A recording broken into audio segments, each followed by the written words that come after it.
Olá, seja bem-vindo a mais uma edição do Câmara Rio Debate. Eu sou Simone Braga e no programa de hoje vamos falar sobre a prevenção e os novos tratamentos contra o câncer de mama.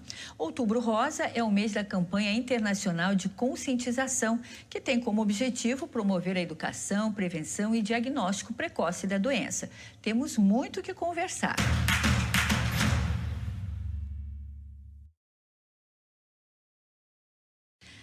Nossa primeira convidada é a médica mastologista doutora Maria Júlia Callas, presidente da Sociedade Brasileira de Mastologia Regional do Rio de Janeiro. Bem-vinda, doutora. Obrigada pelo convite, um prazer estar participando desse debate. Eu que agradeço a presença. Recebo também Fábio Carvalho, professor de Educação Física que atua na área de alimentação, nutrição e atividade física do INCA, o Instituto Nacional de Câncer. Bem-vindo, Fábio. Muito obrigado pela oportunidade. Eu que agradeço pela presença.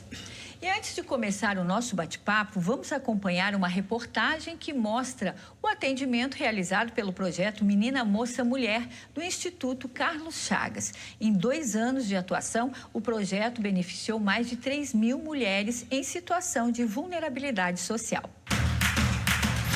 Ivane conheceu o projeto porque trabalha no estacionamento ao lado do imóvel do Instituto Carlos Chagas, na Lapa. Ela aproveita todos os serviços que o Menina Moça Mulher oferece. Já fui atendida com ortopedista, já fui atendida com ginecologista, com a psicóloga, minha filha também acompanha. E a gente no posto é muito corrido, demora, e aqui é rapidinho as consultas. Não tem demora, a gente consegue rápido. Com as oficinas do projeto, Dona Dejanira se tornou uma artesã. Neste evento, promovido para celebrar o Outubro Rosa, mês de conscientização sobre a prevenção ao câncer de mama, ela está expondo suas peças. Eu sou atendida no ginecologista, psicólogo e o ortopedista. E através disso eu vim conhecer as oficinas daqui. E hoje eu faço bijuteria, né? Faço as bolsas de couro, que também é daqui, projeto daqui. E tem as bonecas, que também são outras amigas nossas que faz. Dona Cleudete sofreu um acidente há cerca de 1 ano. Desde que conheceu o projeto Menina Moça Mulher, frequentar o local passou a ser o seu objetivo de vida. Aqui praticamente é a minha casa. Eu saio de manhã, me arrumo toda, porque cheguei aqui de turbante.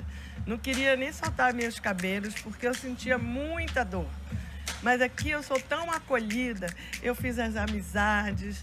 2.000 mulheres já foram atendidas aqui. Todos os serviços são gratuitos. Médicos da família, ginecologistas, psicólogos, assessoria jurídica e capacitação para a autonomia financeira das mulheres. Já fizemos 508 oficinas, que são os cursos. E hoje nós estamos priorizando, quer dizer, obviamente, esses cursos de formação para o mercado de trabalho, adequando as demandas da Justiça Federal e da Secretaria de Estado da Mulher. Nós assinamos acordos de cooperação técnica, onde a gente vai formar mulheres vulneráveis para atender essas demandas dos órgãos federais e dos órgãos estaduais. Um decreto federal determina que todas as empresas prestadoras de serviços contínuos para órgãos públicos devam cumprir cota de 8% de contratação de mulheres em situação de vulnerabilidade social. Ricardo Cavalcante é o idealizador do projeto Menina Moça Mulher. Por mais que o governo municipal, estadual e federal façam, eu acho que a iniciativa privada tem que dar uma parcela de contribuição. Como nós temos facilidade na área médica, eu sou médico, e a gente consegue trazer muita coisa para cá. Inclusive, eu tenho que falar aqui, agradecer ao Daniel Sorans, que nos ajudou a iniciar o projeto, a Secretaria Municipal de Assistência Social, que também deu um suporte para a gente dar o pontapé, o kick-off aqui no projeto. Doutora, começando aqui o nosso bate-papo de hoje, quais as novidades nesse tratamento aí do câncer de mama? O que nós temos aí de novo que beneficia, né, as mulheres? Muito bem. O que a gente tem que entender, e é importantíssimo, é que o câncer de mama não é um só. É uma doença extremamente heterogênea e complexa. Ela se manifesta de formas diferentes. É diferente quando acontece numa mulher mais jovem. O que a gente fala uma mulher mais jovem? No período pré-menopausa ou quando acontece na pós-menopausa. E também há diferenças nas agressividades desses tumores. Então, existem tumores um pouco mais agressivos, que vão ser tratados de forma mais agressiva, ou seja, com tratamentos mais complexos, e tumores mais indolentes, mais iniciais, que existem tratamentos mais, digamos, conservadores. As medicações têm evoluído muito, sejam os quimioterápicos, sejam tratamentos específicos para tipos específicos de câncer, como a imunoterapia. E temos também os tratamentos anti-hormonais e tratamentos específicos para uma certa proteína que pode também estar associada ao câncer. Então, quando a gente fala em tratamento, são tratamentos individualizados. Cada mulher, dependendo do seu tipo tumoral, ela vai ter um tratamento específico. E hoje também a gente tem adesivos, que a senhora estava explicando, algumas técnicas diferentes, né? Isso, existem medicações que podem ser por via subcutânea também. Então, isso realmente facilita a adesão do tratamento dessa paciente, é menos tempo de internação, menos tempo numa clínica oncológica, menos efeitos colaterais, mais qualidade de vida.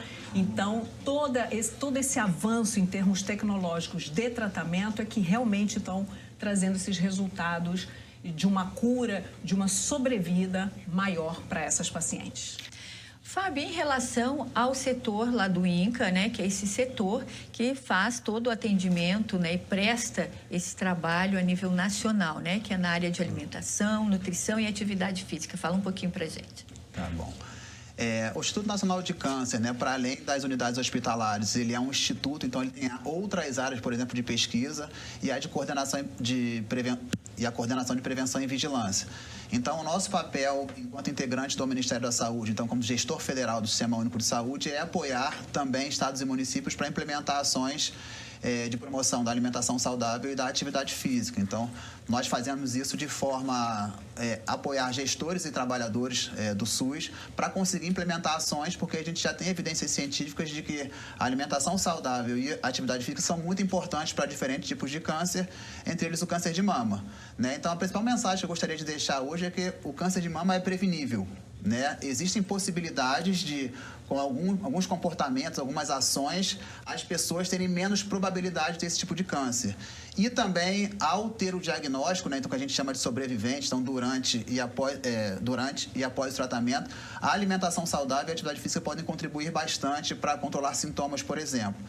Então, as principais recomendações do INCA, né, para o câncer de mama são manter o peso corporal saudável, ser fisicamente ativo, evitar, limitar o consumo de bebidas alcoólicas e para aquela pessoa, né, que amamentar preferencialmente, né, de forma exclusiva durante 6 meses e até 2 anos ou mais com alimentação complementar. São as principais medidas que o INCA recomenda para a prevenção de câncer. E essas recomendações vocês passam através de oficinas, né, em várias instituições do Brasil. Como é que acontece? Isso, né? Eu estava citando o exemplo de uma oficina que a gente fez ontem em parceria com a Secretaria Estadual de Saúde de São Paulo. Então, a gente reuniu diversos municípios do estado de São Paulo, então profissionais de saúde, né, de diferentes formações, para poder debater e construir diferentes possibilidades de atuação em relação às recomendações do INCA, né, para a prevenção do câncer por meio da alimentação e atividade física. E a gente vê que isso é muito rico, porque assim, a gente, enquanto parte da gestão federal do SUS, a gente precisa estar perto desses profissionais, né? A gente tem buscado, tem conseguido estar perto deles, conhecendo a realidade a qual ele enfrenta, né? Os desafios, tentando achar soluções conjuntas, né? Por meio da literatura científica, por meio de experiência de gestão. Então, a gente tem visto que isso é muito proveitoso, porque é o que a gente chama de autoeficácia, né? Um profissional de saúde qualificado, né? Estimulado, ele consegue trazer esses temas para o seu dia a dia, né? Então, na relação profissional de saúde, usuário do SUS, né, paciente, ele consegue abordar isso, construir formas de cuidado. Por exemplo, né, falei da bebida alcoólica. A gente sabe que não é simples, em curtíssimo prazo ou curto prazo, por exemplo, quem faz o consumo regular, parar. Então, a gente ensina, olha, então, a gente sabe que parar é o ideal, tudo bem, mas se não for possível parar, como a gente sabe que tem relação dose e resposta, quanto mais você bebe, quanto mais consome bebida alcoólica, maior o risco. Se você conseguir propor e apoiar essa pessoa para ela diminuir um pouco, já é um passo muito importante. E, eventualmente, conseguindo fazer com que ela pare, melhor ainda. Mas, assim, a gente discute muito entre o ideal e o real, né? Essa relação, né, num serviço de saúde é muito importante. Doutor, e falando da questão de sintomas, né, e quais os sinais que as mulheres devem estar atentas? Muito importante se olhar, se tocar, né? Se olhar no espelho, fazer um autotoque, um autoexame, isso é muito importante. Sabemos que não vamos ter um diagnóstico precoce do câncer de mama, mas a gente pode conseguir detectar coisas muito iniciais e sutis que levam a procurar um médico, e com isso a gente tem uma possibilidade de um diagnóstico. Que alterações são essas? Alterações na forma da mama, no contorno, no tamanho. Às vezes uma pele mais repuxada ou uma pele mais abaulada. O próprio mamilo, quando há algum machucadinho no mamilo, alguma secreção tipo sangue pelo mamilo, isso também chama a nossa atenção. As alterações da textura da pele também chamam a atenção. Quando a gente toca e palpa, a palpação de nódulos. Mas é um nódulo que a gente palpa uma coisa dura, irregular, fixa, que ela não se move. A gente toca e aquilo fica ali como se tivesse aderido, agarrado aos outros tecidos. E também as alterações nas axilas. Às vezes o câncer ele abre o quadro com alteração axilar. Então são os gânglios, né, que são chamados de ínguas, né? Eles podem estar aumentados, doloridos, palpáveis, e ter essa alteração também. Então, muito importante ver todo o contorno da mama, a palpação, o mamilo e nunca esquecer também da região axilar. Com certeza. E, além disso, os exames os exames são fundamentais, periódicos, sim, com certeza. Nós, como sociedade, né, Sociedade de Mastologia, Ginecologia e Radiologia, recomenda a realização de exames de mulheres entre 40 e 74 anos, a cada ano, né? Uma periodicidade anual. A ideia do exame, que no caso seria a mamografia, que é o raio-x da mama, que é o diagnóstico mais precoce, é porque para a gente tentar detectar aquilo que não se palpa, aquilo que não se toca, não se vê, não se palpa.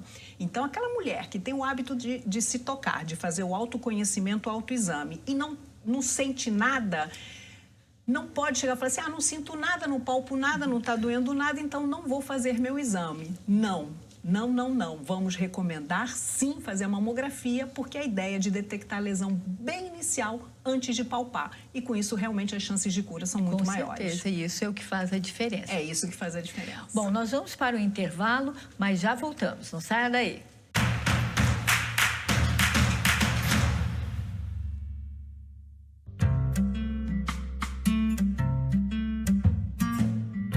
Você sabe como o bairro de Madureira foi criado? A história de São Cristóvão. O desenvolvimento cultural em Santa Cruz. Os cantinhos históricos da saúde. As belezas naturais da Ilha do Governador. Todas as curiosidades sobre os bairros do Rio você vai conhecer no programa O Meu Lugar, sempre às segundas, às 20 horas. O portal da transparência da Câmara dos Vereadores mudou. Agora está mais fácil de ser consultado. Acesse câmara.rio e clique em transparência. Aqui você encontra tudo organizado para facilitar o seu acesso à informação. Visual moderno, linguagem simples, navegação descomplicada e mais informativo. É a Câmara do Rio ainda mais transparente. Câmara.rio, o legislativo mais perto de você.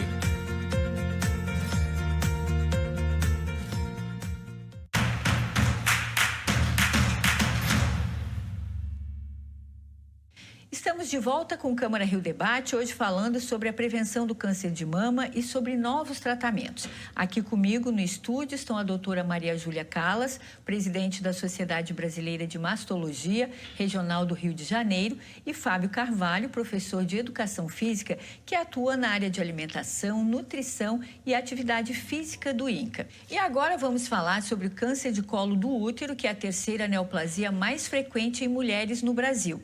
O câncer no colo do útero foi responsável por 6.627 mortes no Brasil em 2020. A estimativa do Ministério da Saúde é que de 2023 a 2025, cerca de 17 mil mulheres sejam diagnosticadas com o tumor.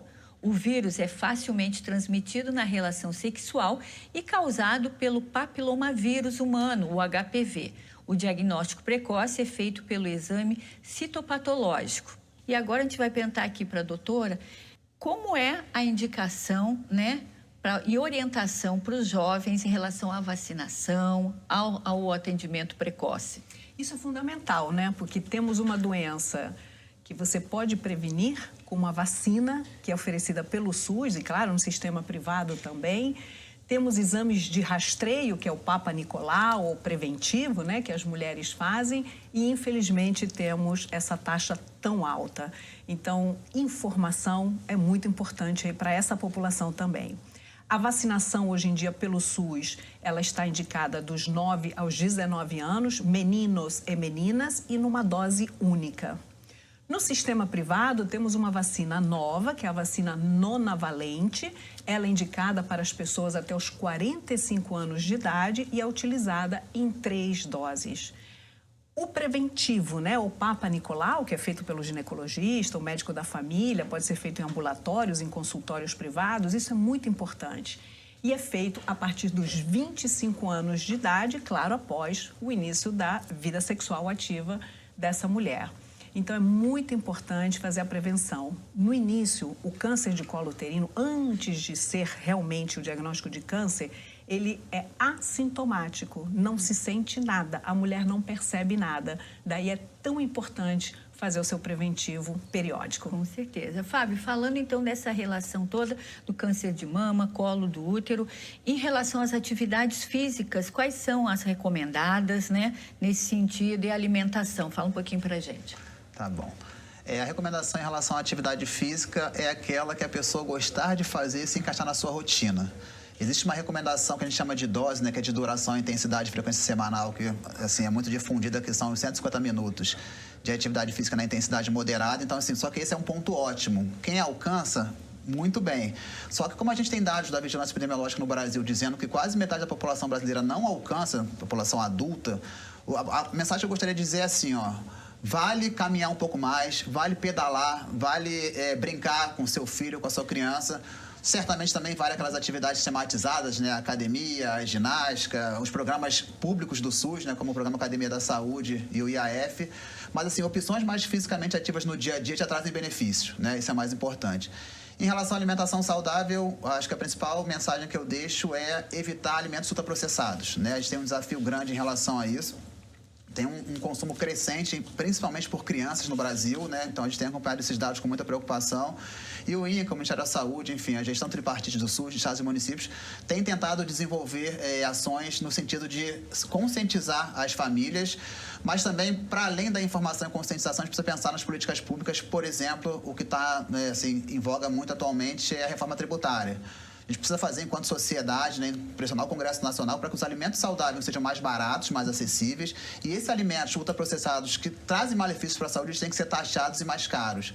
Isso é um desafio que o INCA assim, tá muito forte, né? É um debate que o INCA está muito forte, o Ministério da Saúde. A gente espera ter bons resultados nesse debate da reforma tributária, porque isso vai ser essencial para reverter, por exemplo, esse quadro, né, de excesso de peso na população brasileira, né, que é o sobrepeso e a obesidade, o câncer e outras doenças crônicas. Então, acho que a principal mensagem que eu deixo é: vale a pena fazer atividade física, qualquer atividade física, tá? Atividade física não é só estética, ela é principalmente saúde, e vale também a pena tentar achar formas de ter uma alimentação mais saudável, principalmente evitando os processados, evitando as bebidas alcoólicas, fazendo dos alimentos de origem vegetal a base da alimentação. Essas são as principais mensagens em relação aos temas. E são coisas aí que a gente pode fazer no dia a dia, que depende da gente, né?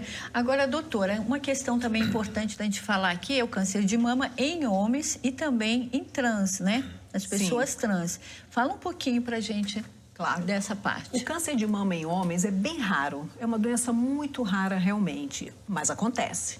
Ela acontece numa idade um pouco mais avançada do que ocorre normalmente na mulher.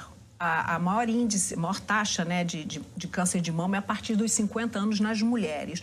Para os homens já vai uma faixa etária um pouco mais avançada, 68, 70, 72 anos. Os homens vão diagnosticar palpando um nódulo, também da mesma forma, às vezes até alguma secreção pelo mamilo, e se fazem da mesma forma exames como a mamografia, a ultrassonografia, faz a cirurgia, se opera, faz a radioterapia, a quimioterapia, ou seja, o tratamento é semelhante ao câncer de mama feminino. O que está muito relacionado ao câncer de mama masculino, em torno de 20% dos casos, é que esses homens eles já têm uma mutação herdada, ou seja, já é um câncer hereditário, aquela pessoa que já nasce com essa alteração genética, né, e hereditária. Então, sabemos que todo familiar, né, que tem um homem com câncer de mama, é sugerido o rastreio genético dessa família, justamente pela possibilidade até 20% de ter uma mutação genética. Então, as pessoas são rastreadas. Diante desse diagnóstico, tomamos medidas preventivas profiláticas. Com relação à população trans, é muito importante trazer essa pauta, porque essa população ela é real. Nós temos uma publicação de 2021, onde coloca 2% da população brasileira, a gente está falando em torno de 3 milhões de pessoas, que se identificam como transgênero e não binário. Esta população usa hormônios em doses muito altas. E nós não temos estudos ainda, seja Brasil ou estudos internacionais, que dão a correlação entre o uso desses hormônios e a possibilidade maior ou até menor de um câncer de mama. Então, quando falamos em homens trans, nós estamos falando naquela pessoa que nasce no seu sexo biológico feminino, porém se identifica como um homem, então usa testosterona, que é o hormônio feminino, em doses muito altas. Por vezes, esses homens, eles desejam remover as suas mamas para ter um tórax mais masculino. Quando há remoção das mamas, realmente essa incidência cai muito e não tem por que rastrear essa pessoa. Se esse homem trans faz uso de hormônios, porém permanece com suas mamas, o seu rastreio, ou seja, a sua mamografia, deve ser feita da mesma forma que uma mulher cis. Já a mulher trans, aquela pessoa que nasce no seu sexo biológico masculino, porém se identifica como uma mulher e usa hormônios femininos, no caso, os estrogênios, para desenvolver, né, o volume mamário e adquirir as características femininas. Quando a gente desenvolve a mama, pode desenvolver também algum tipo de tumor, seja benigno ou maligno. Então, a mulher trans que faz uso de hormônios também tem que fazer sua mamografia igual, semelhante à mulher cis. Perfeito. Então, eles têm que estar junto desse Outubro Rosa com a gente. Com certeza. Fábio, em relação às pesquisas que vocês têm, o que vocês trazem aí pra gente? Vou destacar alguns dados, né, que o INCA vem produzindo para mostrar a magnitude desse problema que é o câncer de mama no Brasil, por que é tão importante a gente pensar enquanto instituição governamental, enquanto sociedade científica, em sinergia de ações, né? O INCA estimou para 2023 a 2025, por ano, são mais de 73 mil casos de câncer de mama, né? Esses casos a gente estimou, né, em 2018 que custaram para o SUS, para o governo federal, um pouco mais de 100 milhões de reais do gasto de atenção oncológica com câncer de mama que pode ser atribuível, né? A projeção que a gente fez é que em 2030 isso vai mais do que dobrar, vai para 225 milhões. Isso é um custo para toda a sociedade brasileira, né? Ah, mas eu não uso o SUS, não uso um serviço de saúde do SUS, estou na assistência suplementar. Sim, mas de alguma forma isso também vai onerar, né, por meio de tributos, impostos, enfim. Então, é para dizer que vale a pena investir, né, na atividade física e na alimentação saudável, por exemplo, com a finalidade do câncer de mama. Porque se a gente conseguir implementar essas 4 ações que eu falei, né, que é o peso corporal saudável, ser fisicamente ativo, amamentar e evitar o consumo de bebida alcoólica, são estimados que a gente consegue evitar até 12 mil casos de câncer por ano. Então, são quase 20%, né? E aí, é um cenário ideal se toda a população brasileira acima de 18 anos alcançasse as recomendações dessas 4 ações, né? Assim, mas é para dizer que vale a pena a gente olhar para isso, né, enquanto sociedade brasileira, e pensar em conjunto em ações para fazer com que as pessoas tenham mais acesso à atividade física e alimentação saudável, porque assim, né, certamente tem um componente individual da pessoa querer, né, de se esforçar, de se organizar para poder comer melhor e fazer atividade física. Mas o que a gente já sabe também por meio da literatura científica é que quanto for mais fácil para aquela pessoa, se a pessoa tem uma feira livre, tem um sacolão perto de casa, no bairro dela ela acha que é seguro, tem uma praça, fica mais fácil, mais convidativo para ela ser fisicamente ativa e conseguir se alimentar melhor. Então, pensar no ambiente, né, para além de só no esforço nas pessoas, é muito importante. E o INCA, né, seguindo instituições de vanguarda na pesquisa do controle do câncer, como a IARC, né, que é da Organização Mundial da Saúde, ou o Fundo Mundial de Pesquisa em Câncer, tem olhado bastante para o ambiente para poder pensar. A gente tem que agir sobre as pessoas com informação, por exemplo, mas também sobre o ambiente para que seja mais fácil que elas possam cuidar da própria saúde. Perfeito, muito bom isso. Estou aqui, ó, aplaudindo as iniciativas. Nós como sociedade realmente apoiamos e sabemos que em torno de 20% e 30% a prevenção. E são fatores modificáveis, né? Porque o principal fator de risco para o câncer de mama é ser mulher e envelhecer com a idade, né? A obesidade, ele vem como quase terceiro, quarto fator de risco. Então, são fatores modificáveis. Então, isso é muito importante, né?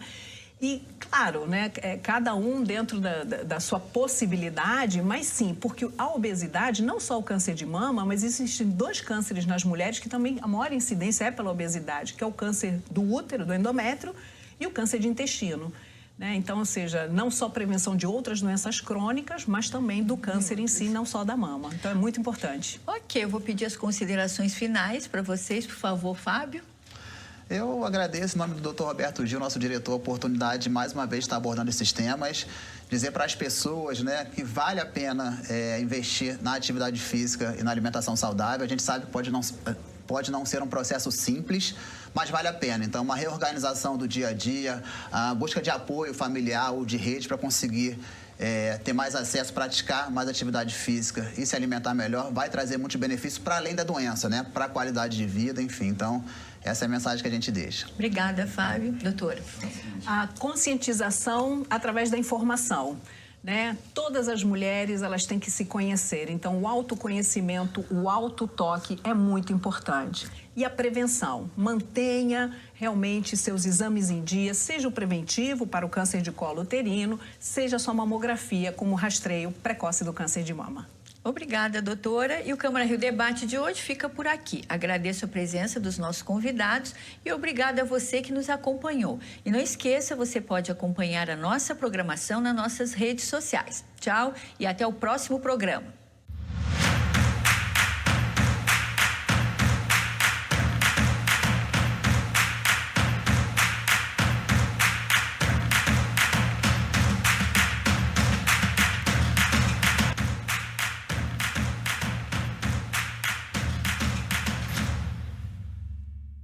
Olá, seja bem-vindo a mais uma edição do Câmara Rio Debate. Eu sou Simone Braga e no programa de hoje vamos falar sobre a prevenção e os novos tratamentos contra o câncer de mama.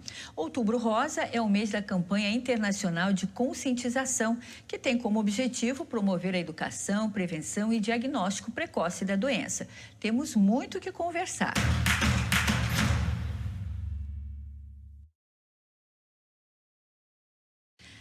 Nossa primeira convidada é a médica mastologista doutora Maria Júlia Callas, presidente da Sociedade Brasileira de Mastologia Regional do Rio de Janeiro.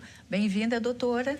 Obrigada pelo convite, um prazer estar participando desse debate. Eu que agradeço a presença.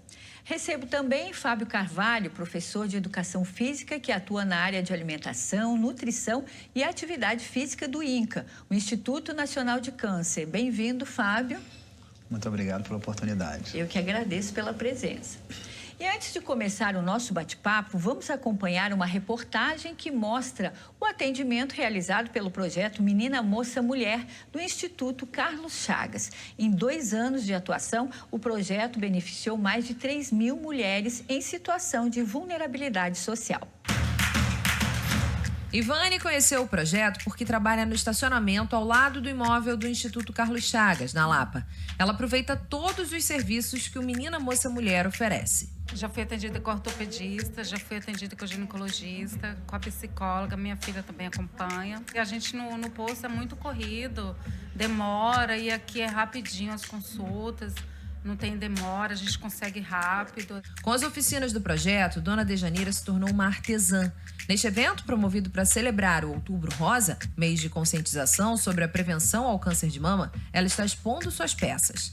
Eu sou atendida no ginecologista, psicólogo e o ortopedista. E através disso eu vim conhecer as oficinas daqui.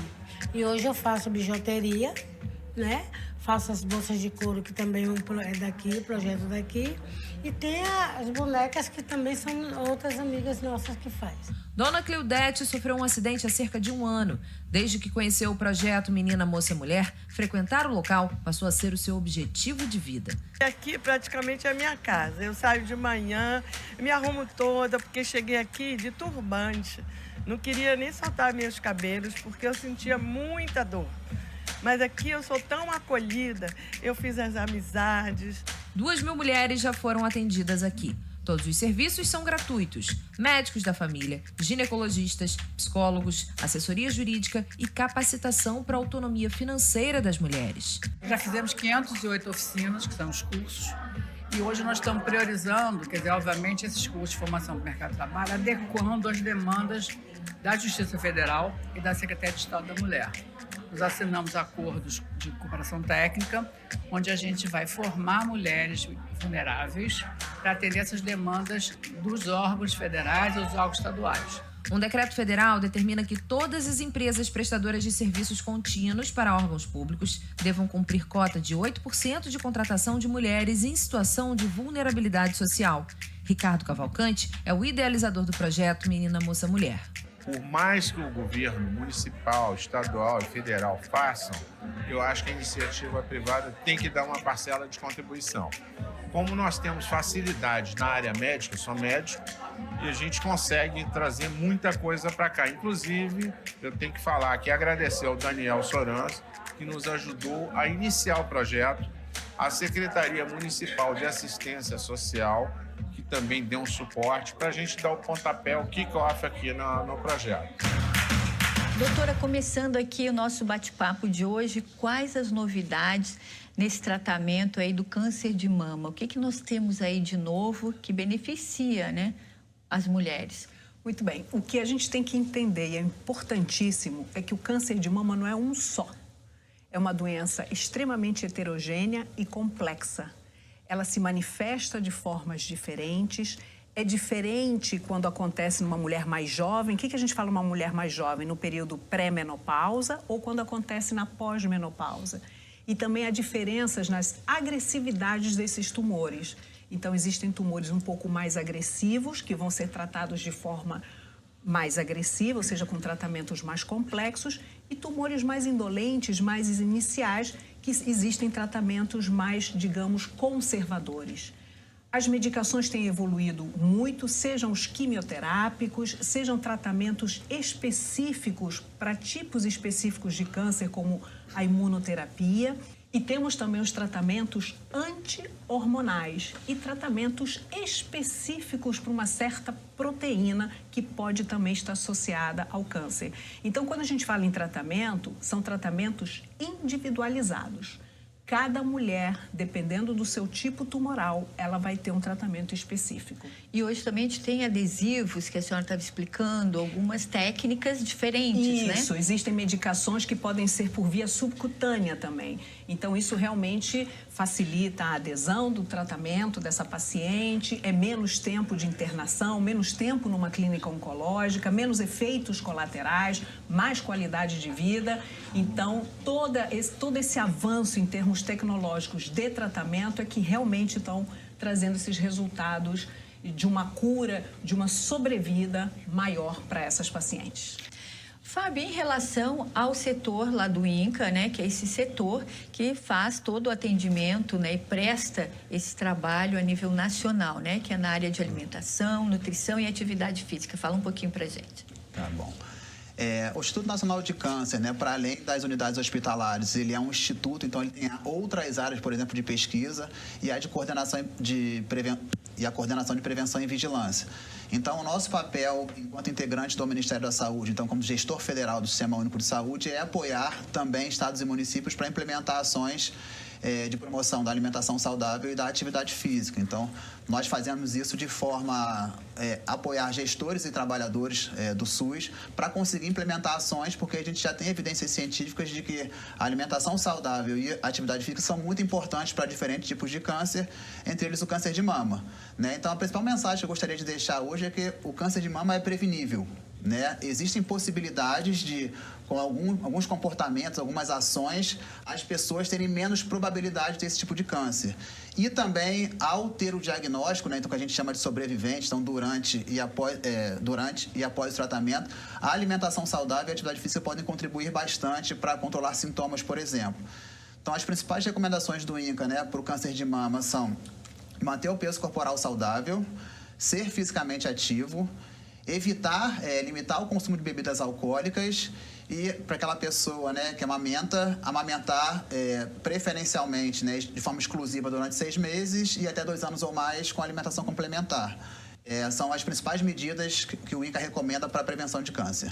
E essas recomendações vocês passam através de oficinas, né, em várias instituições do Brasil. Como é que acontece? Isso, né? Eu estava citando o exemplo de uma oficina que a gente fez ontem em parceria com a Secretaria Estadual de Saúde de São Paulo. Então, a gente reuniu diversos municípios do estado de São Paulo, então profissionais de saúde, né, de diferentes formações, para poder debater e construir diferentes possibilidades de atuação em relação às recomendações do INCA, né, para a prevenção do câncer por meio da alimentação e atividade física. E a gente vê que isso é muito rico, porque assim, a gente, enquanto parte da gestão federal do SUS, a gente precisa estar perto desses profissionais, né? A gente tem buscado, tem conseguido estar perto deles, conhecendo a realidade a qual ele enfrenta, né? Os desafios, tentando achar soluções conjuntas, né? Por meio da literatura científica, por meio de experiência de gestão. Então, a gente tem visto que isso é muito proveitoso, porque é o que a gente chama de autoeficácia, né? Um profissional de saúde qualificado, né? Estimulado, ele consegue trazer esses temas para o seu dia a dia, né? Então, na relação profissional de saúde, usuário do SUS, né, paciente, ele consegue abordar isso, construir formas de cuidado. Por exemplo, né, falei da bebida alcoólica. A gente sabe que não é simples, em curtíssimo prazo ou curto prazo, por exemplo, quem faz o consumo regular, parar. Então, a gente ensina, olha, então, a gente sabe que parar é o ideal, tudo bem, mas se não for possível parar, como a gente sabe que tem relação dose e resposta, quanto mais você bebe, quanto mais consome bebida alcoólica, maior o risco. Se você conseguir propor e apoiar essa pessoa para ela diminuir um pouco, já é um passo muito importante. E, eventualmente, conseguindo fazer com que ela pare, melhor ainda. Mas assim, a gente discute muito entre o ideal e o real, né? Essa relação, né, num serviço de saúde é muito importante. Doutor, e falando da questão de sintomas, né, e quais os sinais que as mulheres devem estar atentas? Muito importante se olhar, se tocar, né? Se olhar no espelho, fazer um autotoque, um autoexame, isso é muito importante. Sabemos que não vamos ter um diagnóstico precoce do câncer de mama, mas a gente pode conseguir detectar coisas muito iniciais e sutis que levam a procurar um médico, e com isso a gente tem uma possibilidade de um diagnóstico. Que alterações são essas? Alterações na forma da mama, no contorno, no tamanho, às vezes uma pele mais repuxada ou uma pele mais abaulada. O próprio mamilo, quando há algum machucadinho no mamilo, alguma secreção tipo sangue pelo mamilo, isso também chama a nossa atenção. As alterações da textura da pele também chamam a atenção. Quando a gente toca e palpa, a palpação de nódulos. Mas é um nódulo que a gente palpa uma coisa dura, irregular, fixa, que ela não se move, a gente toca e aquilo fica ali como se tivesse aderido, agarrado aos outros tecidos. E também as alterações nas axilas. Às vezes o câncer, ele abre o quadro com alteração axilar. Então são os gânglios, né, que são chamados de ínguas, né? Eles podem estar aumentados, doloridos, palpáveis, e ter essa alteração também. Então, muito importante ver todo o contorno da mama, a palpação, o mamilo e nunca esquecer também da região axilar. Com certeza. E, além disso, os exames os exames são fundamentais, periódicos, sim, com certeza. Nós, como sociedade, né, Sociedade de Mastologia, Ginecologia e Radiologia, recomenda a realização de exames de mulheres entre 40 e 74 anos, a cada ano, né? Uma periodicidade anual. A ideia do exame, que no caso seria a mamografia, que é o raio-x da mama, que é o diagnóstico mais precoce, é porque para a gente tentar detectar aquilo que não se palpa, aquilo que não se toca, não se vê, não se palpa. Então, aquela mulher que tem o hábito de se tocar, de fazer o autoconhecimento, o autoexame e não sente nada, não pode chegar e falar assim, não sinto nada, não palpo nada, não está doendo nada, então não vou fazer meu exame. Não. Vamos recomendar, sim, fazer a mamografia, porque a ideia é de detectar a lesão bem inicial antes de palpar. E com isso, realmente, as chances de cura são muito maiores. Com certeza, isso é o que faz a diferença. É isso que faz a diferença. Bom, nós vamos para o intervalo, mas já voltamos. Não saia daí.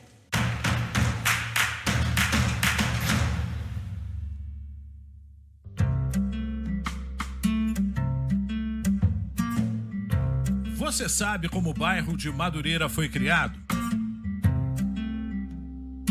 A história de São Cristóvão. O desenvolvimento cultural em Santa Cruz. Os cantinhos históricos da saúde. A as belezas naturais da Ilha do Governador? Todas as curiosidades sobre os bairros do Rio você vai conhecer no programa O Meu Lugar, sempre às segundas, às 20 horas. O portal da transparência da Câmara dos Vereadores mudou. Agora está mais fácil de ser consultado. Acesse câmara.rio e clique em transparência. Aqui você encontra tudo organizado para facilitar o seu acesso à informação. Visual moderno, linguagem simples, navegação descomplicada e mais informativo. É a Câmara do Rio ainda mais transparente. Câmara.rio, o legislativo mais perto de você.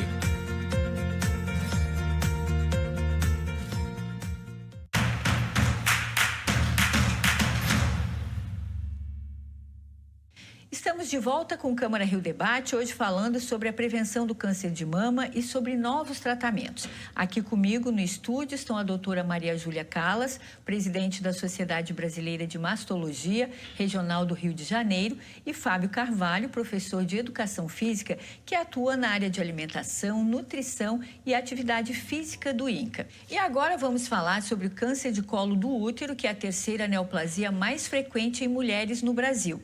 O câncer no colo do útero foi responsável por 6.627 mortes no Brasil em 2020. A estimativa do Ministério da Saúde é que de 2023 a 2025, cerca de 17 mil mulheres sejam diagnosticadas com o tumor. O vírus é facilmente transmitido na relação sexual e causado pelo papilomavírus humano, o HPV. O diagnóstico precoce é feito pelo exame citopatológico. E agora a gente vai perguntar aqui para a doutora como é a indicação, e orientação para os jovens em relação à vacinação, ao atendimento precoce. Isso é fundamental, porque temos uma doença que você pode prevenir com uma vacina que é oferecida pelo SUS e, claro, no sistema privado também. Temos exames de rastreio, que é o Papa Nicolau, ou preventivo, que as mulheres fazem, e infelizmente temos essa taxa tão alta. Então, informação é muito importante para essa população também. A vacinação hoje em dia pelo SUS, ela está indicada dos 9 aos 19 anos, meninos e meninas, e numa dose única. No sistema privado, temos uma vacina nova, que é a vacina nonavalente. Ela é indicada para as pessoas até os 45 anos de idade e é utilizada em 3 doses. O preventivo, o Papa Nicolau, que é feito pelo ginecologista, o médico da família, pode ser feito em ambulatórios, em consultórios privados, isso é muito importante. E é feito a partir dos 25 anos de idade, claro, após o início da vida sexual ativa dessa mulher. Então, é muito importante fazer a prevenção. No início, o câncer de colo uterino, antes de ser realmente o diagnóstico de câncer, ele é assintomático, não se sente nada, a mulher não percebe nada. Daí é tão importante fazer o seu preventivo periódico. Com certeza. Fábio, falando então dessa relação toda do câncer de mama, colo do útero, em relação às atividades físicas, quais são as recomendadas, nesse sentido, e a alimentação? Fala um pouquinho pra gente. Tá bom. A recomendação em relação à atividade física é aquela que a pessoa gostar de fazer e se encaixar na sua rotina. Existe uma recomendação que a gente chama de dose, que é de duração, intensidade e frequência semanal, que assim, é muito difundida, que são 150 minutos de atividade física na intensidade moderada. Então, assim, só que esse é um ponto ótimo. Quem alcança, muito bem. Só que como a gente tem dados da vigilância epidemiológica no Brasil dizendo que quase metade da população brasileira não alcança, população adulta, a mensagem que eu gostaria de dizer é assim, vale caminhar um pouco mais, vale pedalar, vale brincar com seu filho, com a sua criança. Certamente também vale aquelas atividades tematizadas, academia, a ginástica, os programas públicos do SUS, como o programa Academia da Saúde e o IAF. Mas, assim, opções mais fisicamente ativas no dia a dia já trazem benefícios, Isso é mais importante. Em relação à alimentação saudável, acho que a principal mensagem que eu deixo é evitar alimentos ultraprocessados, A gente tem um desafio grande em relação a isso. tem um consumo crescente, principalmente por crianças no Brasil, né? Então, a gente tem acompanhado esses dados com muita preocupação. E o INCA, o Ministério da Saúde, enfim, a gestão tripartite do SUS, de estados e municípios, tem tentado desenvolver ações no sentido de conscientizar as famílias, mas também, para além da informação e conscientização, a gente precisa pensar nas políticas públicas. Por exemplo, o que está em voga muito atualmente é a reforma tributária. A gente precisa fazer, enquanto sociedade, né, pressionar o Congresso Nacional para que os alimentos saudáveis sejam mais baratos, mais acessíveis. E esses alimentos ultraprocessados que trazem malefícios para a saúde têm que ser taxados e mais caros. Isso é um desafio que o INCA tá muito forte, né? É um debate que o INCA está muito forte, o Ministério da Saúde. A gente espera ter bons resultados nesse debate da reforma tributária, porque isso vai ser essencial para reverter, por exemplo, esse quadro, né, de excesso de peso na população brasileira, né, que é o sobrepeso e a obesidade, o câncer e outras doenças crônicas. Então, acho que a principal mensagem que eu deixo vale a pena fazer atividade física, qualquer atividade física, tá? Atividade física não é só estética, ela é principalmente saúde, e vale também a pena tentar achar formas de ter uma alimentação mais saudável, principalmente evitando os processados, evitando as bebidas alcoólicas, fazendo dos alimentos de origem vegetal a base da alimentação. Essas são as principais mensagens em relação aos temas. E são coisas aí que a gente pode fazer no dia a dia e que depende da gente, né? Agora, doutora, uma questão também importante da gente falar aqui é o câncer de mama em homens e também em trans, né? As pessoas trans. Fala um pouquinho pra gente. Claro. Dessa parte. O câncer de mama em homens é bem raro, é uma doença muito rara realmente, mas acontece. Ela acontece numa idade um pouco mais avançada do que ocorre normalmente na mulher. A maior taxa, né, de câncer de mama é a partir dos 50 anos nas mulheres. Para os homens já vai uma faixa etária um pouco mais avançada, 68, 70, 72 anos. Os homens vão diagnosticar palpando um nódulo, também da mesma forma, às vezes até alguma secreção pelo mamilo, e se fazem da mesma forma exames como a mamografia, a ultrassonografia, faz a cirurgia, se opera, faz a radioterapia, a quimioterapia, ou seja, o tratamento é semelhante ao câncer de mama feminino.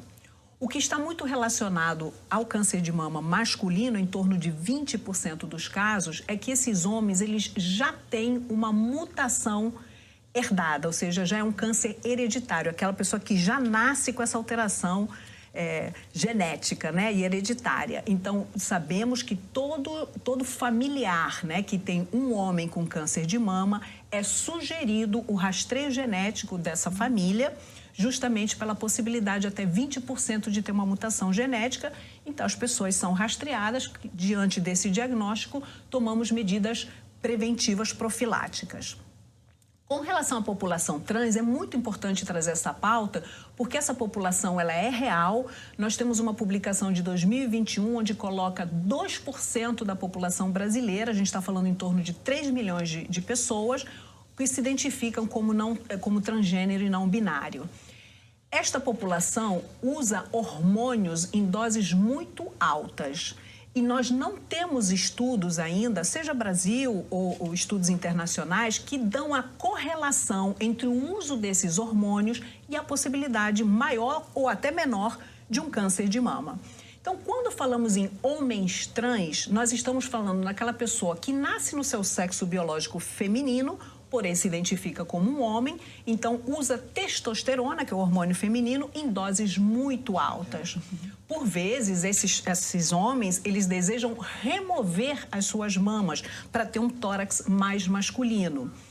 Quando há remoção das mamas, realmente essa incidência cai muito e não tem por que rastrear essa pessoa. Se esse homem trans faz uso de hormônios, porém permanece com suas mamas, o seu rastreio, ou seja, a sua mamografia, deve ser feita da mesma forma que uma mulher cis.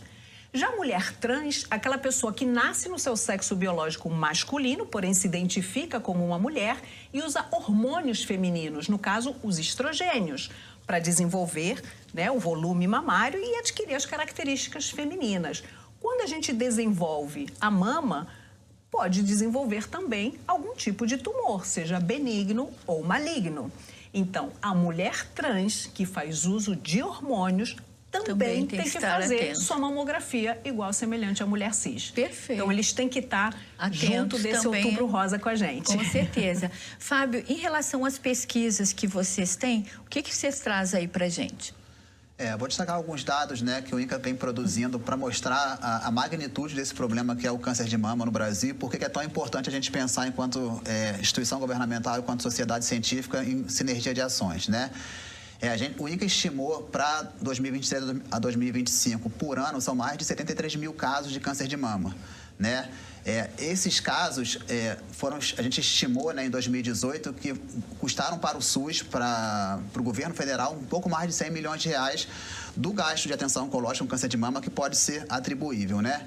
A projeção que a gente fez é que em 2030 isso vai mais do que dobrar, vai para 225 milhões. Isso é um custo para toda a sociedade brasileira, né? Mas eu não uso o SUS, não uso um serviço de saúde do SUS, estou na assistência suplementar. Sim, mas de alguma forma isso também vai onerar, né, por meio de tributos, impostos, enfim. Então, é para dizer que vale a pena investir, né, na atividade física e na alimentação saudável, por exemplo, com a finalidade do câncer de mama.